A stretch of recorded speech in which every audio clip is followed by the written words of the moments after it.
Democrats are once again calling for tighter gun restrictions following this latest mass shooting. This comes less than 2 weeks after Congress passed a bipartisan bill in response to the Uvalde elementary school shooting just in May that killed 19 students and 2 teachers. NBC News Capitol Hill correspondent Allie Raffa joins us with more on this. Hey, Allie, good morning. So, we've been down this road before where Democrats unite in calling for more action federally following a mass shooting. We actually did see more action federally following Uvalde. But what are they saying now in response to this shooting, to what happened in Highland Park?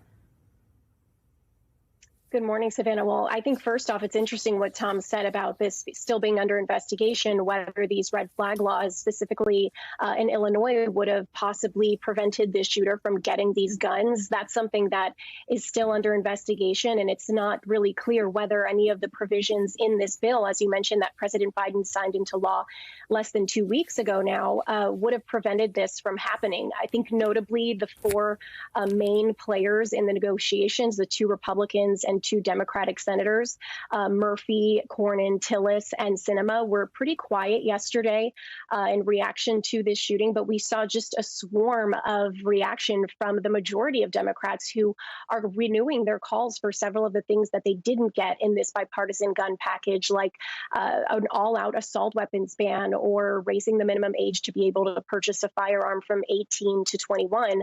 One of those Democrats was Senator Dick Durbin. Listen to his reaction here.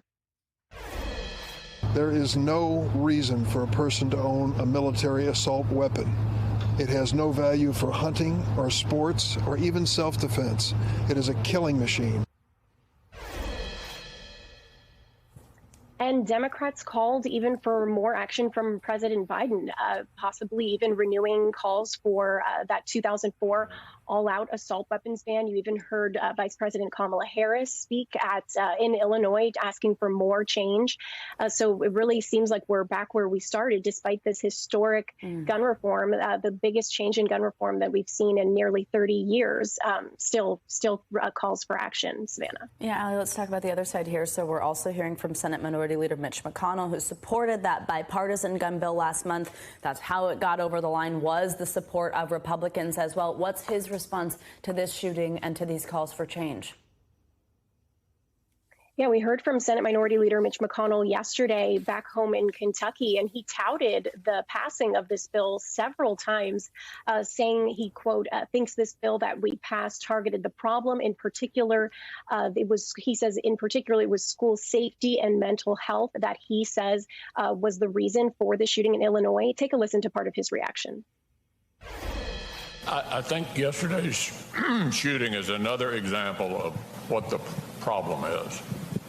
The problem is mental health, and these young men who seem to be inspired to commit these atrocities. So I think the bill that we passed targeted the problem.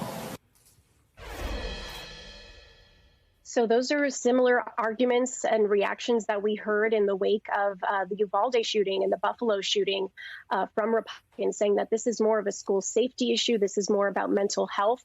Those were several of the provisions that were passed in that bipartisan gun safety bill, more funding for those 2 things. So Republicans across the board really not showing any eagerness to reopen this debate over gun reform. Savannah. All right, Allie Raffa, thank you so much. Thanks for watching our YouTube channel. Follow today's top stories and breaking news by downloading the NBC News app.